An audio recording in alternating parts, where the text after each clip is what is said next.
مەسرور بارزانی بە دواداچوون دەکات بۆ کێشەی موچە لە سنووری پارێزگای سلێمانی و هەڵەبجە و دەژڵێت لە هەموو کەس زیاتر خەمخۆری سلێمانی. دادگای فیدراڵی عێراق بڕیاردانی لەسەر ناردنی 200 ملیار دینارەکە بۆ هەرێمی کوردستان دواخست. تۆپخانەکانی کۆماری ئیسلامی ئێران بە چڕی چەندین شوێنی لە سنووری برادۆست تۆپباران کرد. سڵاوتان نەبێت لە شاپرێسەوە هەواڵی ڕۆژتان پێشکەشەکەم. مەسرور بارزانی سەرۆکی حکوومەتی هەرێمی کوردستان ڕای دەگەیەنێت بە دواداچوون دەکات بۆ کێشەی موچە و کەمبوونەوەی داهات لە سنووری پارێزگای سلێمانی و هەڵەبجە. دەژڵێت داهات لە هەولێر و دهۆک زیادی کردووە و لە سلێمانی کەمی کردووە. مەسرور بارزانی سەرۆکی حکوومەتی هەرێم ئەمڕۆ چوارشەمە دوای کۆبوونەوەی ئەنجومەنی وەزیران لە کۆنگرێکی ڕۆژنمونیدا ڕایگەیاند ئێمە وەک حکوومەتی هەرێم داکۆکی لە ئەنجامدانی هەڵبژاردن لە کاتی خۆیدا دەکەین. داکۆکی لەوە دەکەم هەڵبژاردن لە کاتی خۆیدا بکرێت و ڕێکارە پێویستیەکان کە لەسەر حکوومەتی هەرێم پێویست بووە گیراونەتەبەر بۆ ئەوەی هەڵبژاردن لە وادەی خۆیدا دوانەخرێت. هیوادارم لایەنە سیاسیەکانیش بتوانن ڕێک بکەون لەسەر ئەنجامدانی هەڵبژاردن لە کاتی خۆیدا. وتیشی وەکو حکوومەت و وەکو خودی خۆم کەس لە خۆمان با خەمخۆرتر بۆ هاوڵاتیانی کوردستان و شاری سلێمانی نازانین. پابندین بەوەی هەموو مافە دەستوریەکانی خەڵک و موچەکانیان لە کاتی خۆیدا بۆ دابین بکرێت. ئەگەر لە شوێنێک کەم تەرخەمی کراوە پێویستە پرسیار بکرێت بۆ ئەو کەم تەرخەمیە هەیە. دادگای فیدراڵی عێراق بڕیاردانی لەسەر ناردنی 200 ملیارەکە بۆ هەرێمی کوردستان دواخست.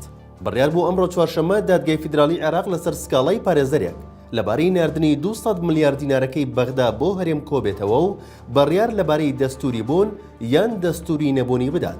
دادگای فیدراڵی عێراق داوای کردووە لایەنی بەرامبەر کە نوێنەری سەرۆکوەزیرانی هەرێمی کوردستان و دیوانی چاودێری داراییە بۆ دانیشتنی داهاتوو ئامادە بن تاوەکو ئەو پرسە یەکلا بکەنەوە.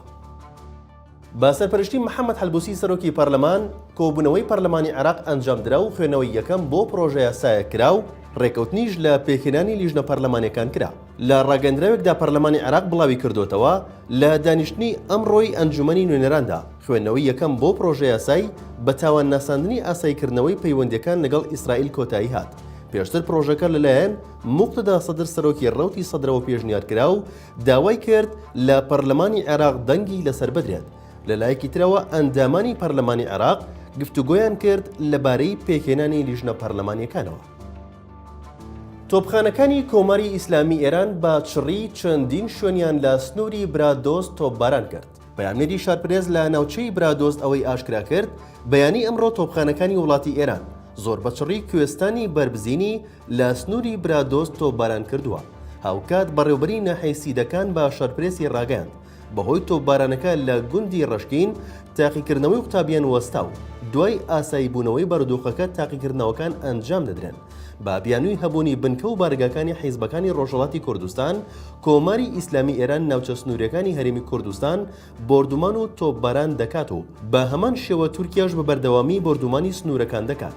وەزارەتی دەرەوەی عێراق هێرشەکانی ئەمڕۆی ئێران لە خاکی هەرێمی کوردستان سەرکۆنە دەکات و جەخت دەکاتەوە نابێت خاکی عێراق وەک ڕێڕەوی هەڕەشەکردن لە ئاسایشی وڵاتانی دراوسەیە بەکاربهێنرێت. ئەندامێکی پەرلەمانی عێراق ڕای دەگەیەنێت کە 105 واژووی ئەندامانی پەرلەمانیان کۆ کردوێتەوە بۆ وەرگرتنەوەی متمانە لە وەزیری پێشەسازی عێراق.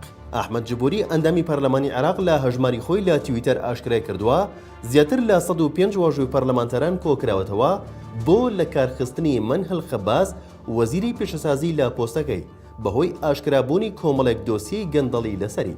ئاماژی بۆش کردووە کۆکردنەوەی واژووی زیاتر بەردەوامە بۆ ئەوەی داواژ لە سەرۆکوەزیران بکەین تاوەکو ڕەوانەی لێکۆڵینەوەیان بکات لەسەر دۆسیەکانی گەندەڵی کە ئێستا پێشکەشی دادگا و دەستەی دەستپاکی کراوە. لە شاپرێسەوە هەواڵی ڕۆژتان پێشکەشکرا شاد و وەختەوەربن.